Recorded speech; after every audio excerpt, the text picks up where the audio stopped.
नेमकं आणि स्पष्ट ध्येय निश्चित केल्याने आपल्या अस्तित्वाला अर्थ प्राप्त होतो. नमस्कार मित्रमैत्रिणींनो, मागील व्हिडिओमध्ये आपण पाहिलं उत्कृष्ट होण्याची पहिली पायरी. आज आपण पाहणार आहोत दुसरे प्रकरण. ते आहे ध्येय निश्चित करा. मित्रांनो, आपण कधी ना कधी ट्रेनने किंवा बसने प्रवास केला असेलच. मग मला सांगा, आपण कधी अशा ट्रेनमध्ये चढलात का जी ट्रेन कुठे जाते हेच आपल्याला माहीत नाही? अशा बसमध्ये कधी आपण चढलात का की जी बस कोणत्या मार्गाने जाते हेच आपल्याला माहीत नाही? मला नाही वाटत आपण असं कधी केलं असेल. याचाच अर्थ आपण कोणताही प्रवास करताना आपल्याला नेमकं कुठे पोचायचे याची आधी खात्री करून घेतो आणि मगच प्रवास सुरू करतो. जसं की आपण घरातून बाहेर पडल्यानंतर वाटेल त्या रस्त्यावर जात नाही, तर आपल्याला ज्या ठिकाणी पोचायचं असेल त्या दिशेने घेऊन जाणाऱ्या रस्त्यावरच आपण जातो. किंवा आपल्याला जिथे पोचायचे तिथे कसं पोचायचे हे माहीत नसेल तर आपण आधी माहिती करून घेतो आणि मगच त्या दिशेने प्रवास सुरू करतो. तर काही तासांच्या प्रवासासाठी जोपर्यंत आपणास पत्ता माहीत नाही तोपर्यंत आपण प्रवास सुरू करत नाही. आता माझं म्हणणं असं आहे की आपल्या आयुष्याच्या प्रवासाबद्दल काय? आपण जन्माला आल्यापासून आपल्या आयुष्यात प्रवास तर सुरूच आहे. मग या प्रवासात आपल्याला कुठे पोहोचायचं आहे याचा पत्ता आपल्याकडे आहे का? आजपासून 1 वर्षानंतर, 3 वर्षानंतर, 5 वर्षानंतर आणि अगदी 10 वर्षानंतर देखील आपण आपल्या आयुष्यामध्ये कुठे पोहोचलो असू?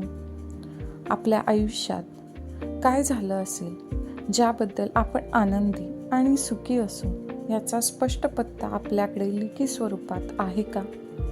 जर या प्रश्नाचं उत्तर हो असेल तर मी म्हणेन की आपलं ध्येय निश्चित आहे. परंतु या प्रश्नाचं उत्तर जर नाही असेल तर याचा अर्थ आपण आपलं ध्येय निश्चित केलेलंच नाही. आपण सध्या आपल्या आयुष्याच्या अशा वाटेवरून जात आहात की जी कुठे जाते हेच आपल्याला माहीत नाही. आपण त्या वाटेवरून का चालला आहात ते देखील आपल्याला माहीत नाही व या वाटेवरून पुढे कसे जाणार याचा काहीच नेम नाही. जगातील 95% लोकांचं ध्येयच निश्चित नसतं. त्यांना ठाऊकच नसतं की आयुष्याच्या प्रवासामध्ये त्यांना नेमकं कुठे पोहोचायचं आहे. अशी माणसं प्रचंड क्षमता असून देखील यशस्वी होत नाहीत. अशी कित्येक उदाहरणे मी पाहिली आहेत. नेमकं ध्येय समोर नसल्यामुळे त्यांना आपल्यातील सुप्त गुणांचा ठाव घेता येत नाही. ते एक सर्वसाधारणच आयुष्य जगत असतात. म्हणून मी ठामपणे सांगू शकते की प्रत्येक यशस्वी माणसाकडे नेमकं व स्पष्ट ध्येय होतं. म्हणूनच ते आपल्या आयुष्याच्या प्रवासादरम्यान योग्य वाटेवरून प्रवास करू शकतात.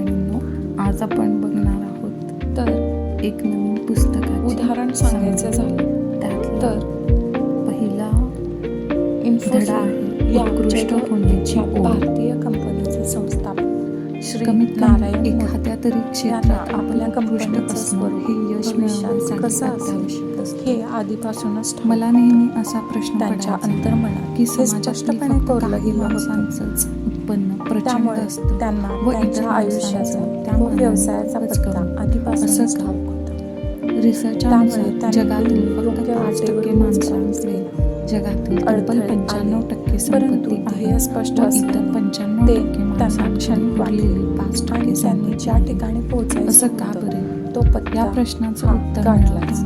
केलेल्या अभ्यासामध्ये मला आढळून आजपासून की मार्केटमध्ये नेहमी उत्कृष्ट परफॉर्मन्स उत्कृष्ट 5 वर्षानंतर आणि 10 वर्षांत 5% माणसं इतर 95% काय पैसे साध्य कमावता. करायला आवडेल कारण ठरवा. त्यापैकी आजच बहुतांश ठरवा. लोकांना ध्येय त्यांच्या निश्चित क्षेत्रात जे उत्कृष्ट काही मानलं ठरवाल जातं. ते एका कागदावर लिहून मार्केटमध्ये आणि आपलं लिहिताना उत्पन्न काल हे 3 मर्यादा बाबींवर लिहायला अवलंबून विसरू असतं. नका. आपण आणि काय जे करतो, काही आपण जे लिहितो करतो ते ते किती सकारात्मक चांगल्या व पद्धतीने सोप्या करतो शब्दात लिहा.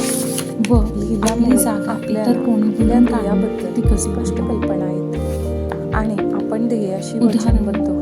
सुप्रसिद्ध लिहून ते हॉटेल कुठेतरी उद्योजक ठेवून व देऊ नका. ऑर्किड या जगातील रोज सकाळी उत्कृष्ट व इको दिवसातून हॉटेलचे अधूनमधून ते मालक वाचा. विठ्ठल कामत यांनी सतत वाचा. कर्जबाजारी ध्येयाचं असताना सतत देखील वाचन जगातील केल्याने उत्कृष्ट ते इको अंतर्मनात रुजण्यास हॉटेल मदत होते. बांधण्याचा निर्णय घेतला. मी अशी आशा आपल्या करते सर्वांचा की लाडका जोपर्यंत मास्टर आपण ब्लास्टर आपलं ध्येय सचिन तेंडुलकर याने लहान वयातच नेमकं ध्येय उत्कृष्ट ठरवणार फलंदाज नाही, होण्याचा निर्णय तोपर्यंत घेतला होता. गप्प बसणार नाही. 2 साधारण चित्रपट बनवल्यानंतर आशुतोष गोवारीकर